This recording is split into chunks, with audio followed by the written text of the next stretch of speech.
Megan, welcome back. Thank you so much for having me, Katie.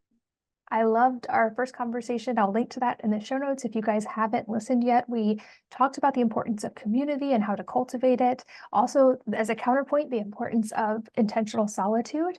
And those were a perfect springboard, I feel like, into this conversation, where we're going to get to delve into the nervous system aspects of this and just how profoundly it can impact all of areas of our life and especially our health. And I know that for me, and I think from knowing you from for you as well, this nervous system component was a massive key in our own health journeys.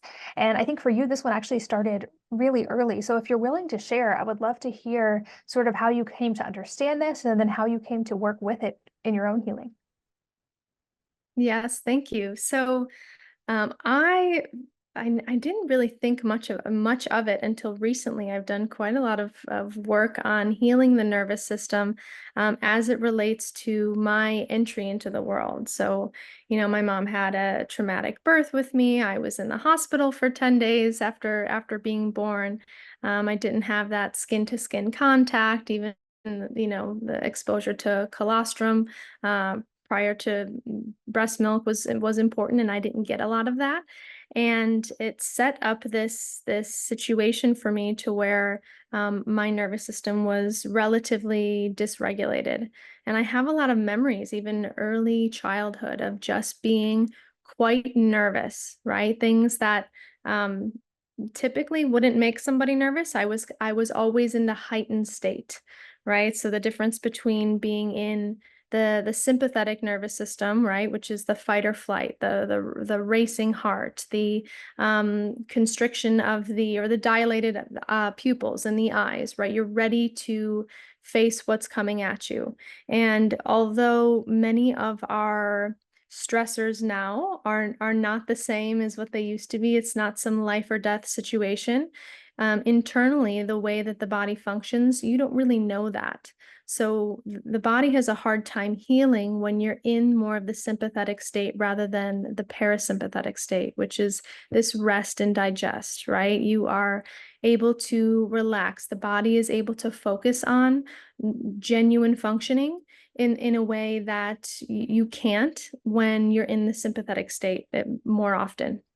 And just being able to balance this allows the body to heal.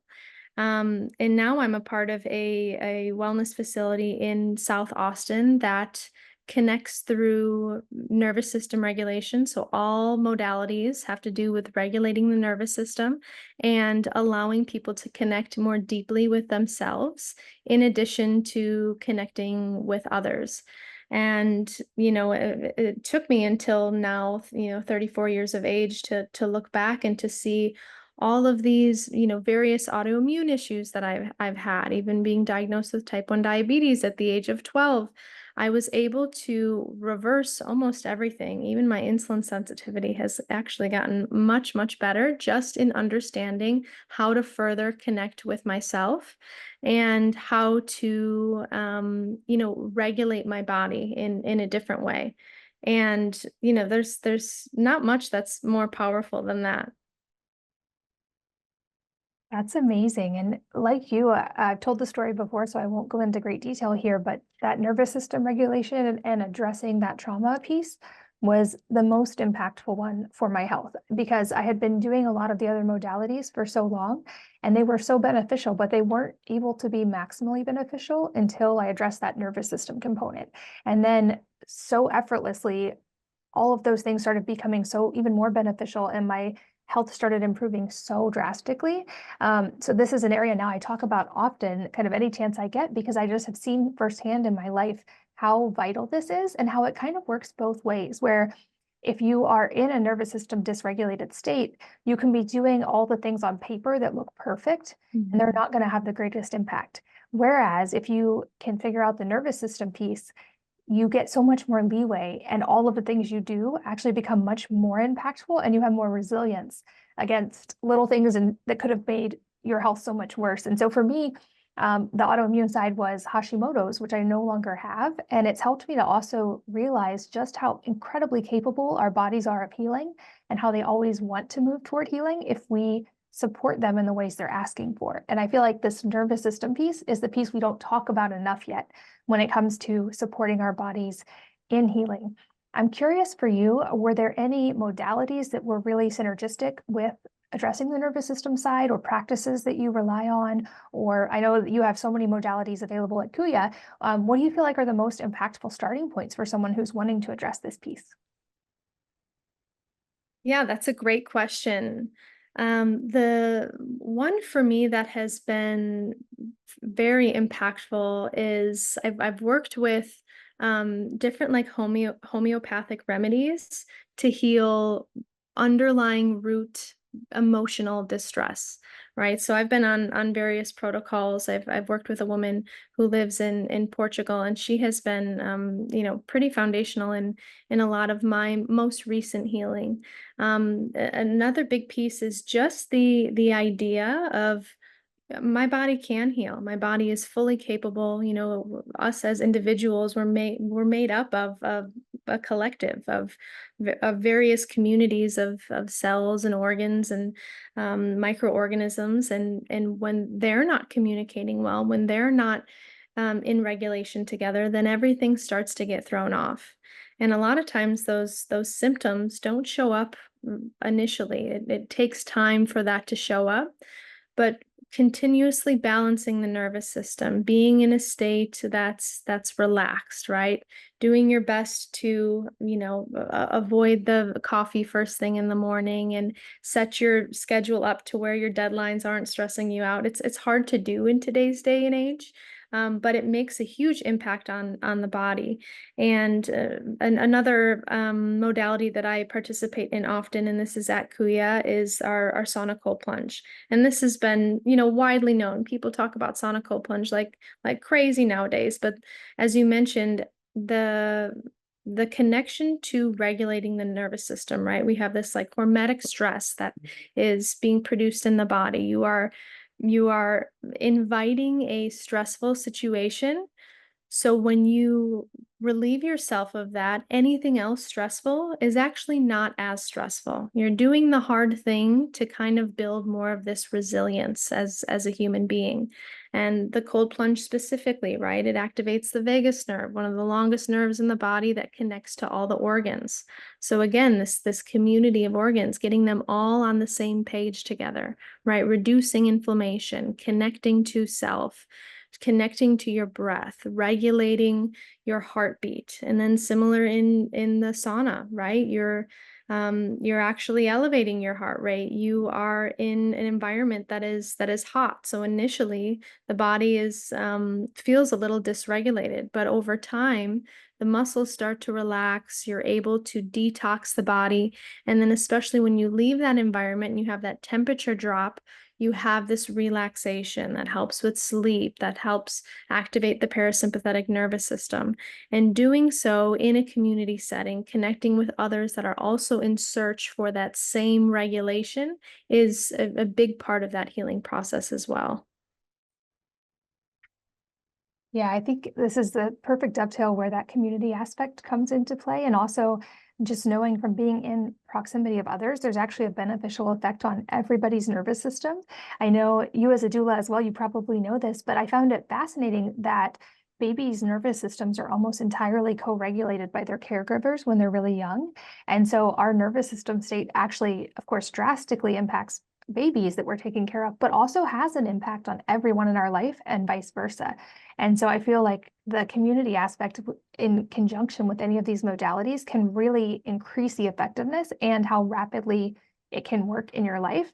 And to your point as well, I think there is, of course, a very personalized aspect to learning nervous system regulation. It's kind of a journey we each get to go on. It's not that like an exact blueprint will work exactly the same for each of us, but being aware of this and learning to gauge our responses to things can really help us sort of pinpoint what's going to be most helpful to us and make the best use of our resources when it comes to healing. And so for me, that was learning things like when I was extremely nervous system dysregulated and had been in sympathetic nervous system dominance for 10 years, I needed to actually be gentle with my nervous system for a while and only do like gentle sauna and have lots of kind of restorative time and not do the super high intensity exercises or the really extreme biohacks that kind of like can be hard on your nervous system. I needed to let myself restore first. And then those things became easier and I could increase the intensity. But in that short term, I wish in hindsight there was a place like Kuya at that time, because have access to those things and to be able to sort of like experiment and dose them in the ways and figure out what would have been most helpful, I think would have really sped up that process for me. Do you have any tips for people in learning even awareness of what their nervous system may be doing and how to start to pay attention to it? Because I think for women, especially sometimes when other people need things, we're so good at taking care of others that we can ignore our own nervous system demands pretty easily and sort of like learn to tune out that frequency entirely. So any tips for developing an awareness of how our nervous system is doing? Yeah, I'm so glad you brought up the co-regulation piece, right? They're similar to, what we talked about in the last episode with mirror neurons. When we're witnessing someone expressing one way, we mirror that. And if you think about when you're in a stressful situation, the person that you call to console with is usually one that has more of a calm energy, right? You can feel it very easily when you walk into an environment or you meet a few people who are, they seem somewhat dysregulated. They are, maybe moving a little fast or speaking a little fast, and their energy is all over the place. Similar to when, you're going through something somewhat traumatic, and then you're invited into a group of people who have a calm presence. Their voice is calm, their energy is calm. You start to feel that and you adopt those behaviors. You can even experiment with this in conversation, right? If you're talking to someone and they seem somewhat dysregulated and that's hard for you to be around, if you pay attention and you really slow down your mannerisms, that person will likely start to mirror you. And you get to help them regulate their nervous system by co-regulating with them. Yeah, so I'd say the biggest thing for people when they're kind of ramped up and they're unsure if it has anything to do with their nervous system, it's an internal feeling, right? So some things are very obvious, like the heart rate that is increased, the breathing rate has increased, maybe your hands are getting a little sweaty, maybe you're a little jittery, you might have, ADHD that feels a little more active. It's hard to focus, you fidget, you move around a lot. um, Thinking about that reflection, what you're doing externally is also a reflection internally. So just taking a few moments to rest and relax, right? A lot of spiritual books talk about too, if you feel like you have a lot to do and you have no time to do it, take 5 minutes to do nothing, right? Fully remove yourself from the constant go and the checklists that you have, to be fully present in your body, and it's guaranteed you will be much more efficient in whatever it is that you need to do, just by giving yourself some time to relax and regulate. A lot of this can be done through the breath, right? Slowing the breath, exhaling a lot longer than your inhale, attending certain breathwork classes that are really good for nervous system regulation. There's various yoga types that are really good for relaxing the body and toning the movement of the body with the movement of the breath. Even swimming, right? Getting in this rhythm, this slow rhythm of breathing and moving the body. Going on walks, even with barefoot walks, grounding, so you're feeling the ground touch your feet, and you feel the different surface area. It helps the neurons on both sides of the brain kind of cross over and help rewire. All of these things are really good to help regulate. Another big piece of this is the environment. So thinking about the environments that you spend the most time in, right? Your home environment, making sure that it is clean, right? Tidy. Sometimes that's more difficult, especially if you have children. But the feng shui of a environment, how the room is set up, feng shui is all based on safety, right? On the nervous system. So, one example of that is, you typically in feng shui, you don't have your back in a chair facing the wall because you can't see who's walking in. These are little elements of a heightened nervous system that we can avoid just by setting up our environment in a way that invites this relaxation. And that goes hand in hand with the healing facility that I work at, called Kuya, which is specific to the environment. There's a lot of time and energy that was put into creating an environment, touching on all five senses in a way that invites peace. So people walk in and they take their shoes off, right? Or where you're invited into kind of like a home space. You feel like you're in your own living room. There's a salt wall. There's plants hanging from the ceiling. It's emulating nature, right? There's something that happens within our nervous system, the terpenes from the plants outside when we spend time in nature. So emulating that in an internal environment in a four-wall facility helps people still feel that. And it's so fun for me working there to watch people come in and have this expression of, ah, they're at peace. You can visibly watch their change in state just in being in an environment that is relaxing. And in doing so, with other people that also have that experience coming in, everyone is co-regulating, everyone is relaxing, and then you get to be in that state over longer and longer periods of time, and then you take that with you outside the environment. And soon enough, I reflect on this often. I was, an anxious child. My mannerisms were very different then. And just in naturally regulating my nervous system, the way I express is much different now than it used to be. Even if a glass falls off the table, the way in which I would respond to that unknowingly, it was, involuntary, but it was much more heightened than how it is now. And some of it's just awareness overall. Well, having gotten to visit it, I'll say I think you guys did an amazing job of that at Kuya, because it does feel like when you walk into Kuya, it's like taking a deep breath and just feeling that calm.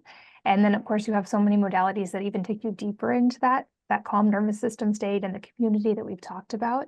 And I love the points you made, especially about sort of like becoming aware of the nervous system and how if you're in a rush or you're feeling urgent, that's a great time to take a pause and just breathe, because we've probably all had that experience where we're running late or we have so much to do and we're trying to even like take a shower and everything falls and it takes 10 times longer because we're trying to rush. And so I think that's such a valuable tip, as well as the breath kind of being the master switch of the nervous system. And for me in the beginning, I knew like meditation was a hard thing for me to learn at first, but just paying attention to my breath without even trying to like be regimented about the length of the inhale and the exhale or any of that. I started with just witnessing my breath. And I noticed that just having awareness of it actually helped it to calm down and helped it to get into a calmer pattern, just by paying attention to it. I also think the things you mentioned about nature are so important, along with sunlight. Anytime I get a chance to talk about the importance of natural light, it's funny to me that we need studies on this, but the data on this is pretty incredible of how impacted our nervous system is by exposure to the natural rhythms of our planet and the light outside, and how easy it is to disconnect from that in the modern world and to just be under fluorescent light all the time and really never get exposure to the natural light that our cells sort of need to regulate our circadian rhythm, and of course, by default, also our nervous system health. Building on this nervous system side, and I know that you have access to so many of these tools in being at Kuya every day, I would love to hear what are the ones you feel have been most impactful for you, kind of your 80-20 when it comes to supporting your health and all of the practices you have available. Yeah, so goodness, aside from the environment, we have everything from sauna cold plunge, which is amazing for nervous system regulation. We have sensory deprivation float tanks. So they're huge tanks filled with water and about 2,000 pounds of sodium magnesium that you are in complete darkness. You can elect to have a light if you would like one. But what's essential in that environment is You are weightless. The temperature of your body, the air and the water are all the same. So you don't really feel the medium that you're in. And you get to kind of just be for a while. And for this is one that I use quite frequently. And it was very hard for me at first because again, similar to meditation, it's like, okay, now what do I do? And with this, stillness of the mind, you almost have to break beyond that wall of like, okay, I'm ready to get out or I'm ready to be done. And the benefit really starts once you break through that. Once you, even if you were to tell yourself, I'm going to stay another 60 seconds beyond when I think is possible, that's when you start to really feel the internal benefits. You start to feel the connection. You brought up meditation too. It's funny. I had a pretty regular routine and I've gotten away from it, but I did a Vipassana retreat years ago in California, which is like a 10-day retreat where you are in silence and you meditate 10 hours a day for 10 days. And the thought of doing that alone, right? Like taking 10 days off of work and being home alone and not talking and meditating, I don't think I would have been able to get through it, but in doing that in a group of 80 people all experiencing the same thing, you start to feel everyone's nervous system co-regulating. You start to sync, heartbeats start to sync, the breath starts to sync, especially over, X number of days. You really start to tap into your own circadian rhythm. And you brought up sunlight, right? This is a time I was in the middle of nowhere, and naturally my body would wake up exactly 5 minutes before I had to be awake for meditation, which started at 4 a.m. I'm not that early of a riser, but my body knew I was in this circadian rhythm that was really beneficial. So kind of a side tangent with that. But the meditation in the float tanks are really beneficial because you get to be in complete nothingness, right? And this is a great integration tool just for life in general, but it also is used as integration throughout our ketamine program. So we have a ketamine program at Kuya, and people will float the day after, a few days after they have an active session, which is guided by a facilitator. And similarly with ketamine, it helps regulate the nervous system by reducing inflammation in the body and in the brain, and helping neurons reconnect in a way that might not have been there before, right? So it allows for neuroplasticity. It's like, instead of taking the same route to work every day, that's busy and has a lot of construction, for the first time, you're able to take this detour. And then as these new neurons start to connect and you become more familiar with them, that detour becomes your new route. So you're able to expand your perspective based on a modality that helps lessen inflammation and helps specifically with PTSD, with anxiety, with nervous systems that have been highly dysregulated. It's an added tool to help people tap back into their body, and they are guided entirely by someone who is very regulated in their nervous system. We also have an IV lounge, so everything from metabolic health to NAD, which is an amazing tool people are talking about a lot these days for anti-aging and mitochondrial health. We also have a few concoctions that are specific to nervous system regulation that goes really well for our ketamine clients. And then just using the facility overall. So for any of our ketamine clients who do a protocol of 6 sessions, they have access to the entire facility for 2 months. So we encourage them to sauna cold plunge every day. We encourage them to float, twice a week at least. We encourage them to use what's called a vibroacoustic sound bed. So it's a meditation device that vibrates, and you have sound, you have a guided meditation. And it's a really immersive experience that helps you regulate your nervous system. And of course, our events, we have a ton of events that allow like-minded people to connect. So having this understanding of I'm going through a thing and I'm working to heal, and I'm not alone in that process. And the combination of these modalities have allowed for this natural magic to come up that wasn't thought of when the company first opened. It was, we'll have these modalities and we'll have, a healing environment. But the ways in which people have formed their own communities and have brought things into the space and have started their own events within the space, there's a natural magic that has started to progress as people start to find themselves. So that's been, again, amazing to witness. Well, like I said, I wish I lived closer because you guys have, I think, absolutely nailed it with Kuya. It's amazing there. And I know not everyone listening will be in proximity to Austin, but for those who are, I know you also have a special offer just for listeners of this podcast. And I'll put it in the show notes as well, of course, as well as the link to Kuya and everything you have available. But can you just let everyone know if they want to come check out Kuya and they live close enough to do so, what they can expect and what that discount is? Yeah, absolutely. So even if you're visiting, if you're coming into Austin for a weekend or so, we have various day packages. And an offer through Wellness Mama is a $20 all day sauna cold plunge pass. So it's roughly a 70% discount. For $20, you can sauna cold plunge. We have showers, we have a tea and tonic bar.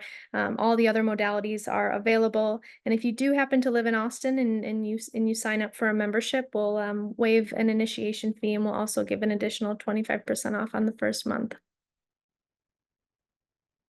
Amazing. Well, Megan, I hope we get to have more conversations like this in the future, not just in person, but recorded as well. But for today, thank you so much for everything you've built at Kuya, for everything you've shared today, and for your passion and how much you really strive to help other people and to make the world a better place. I'm so grateful for you, and I'm grateful you're here. Thank you so much. That means a lot, Katie. Appreciate it. Thanks for having me on. And thank you, as always, for listening and sharing your most valuable resources, your time, your energy, and your attention with us today.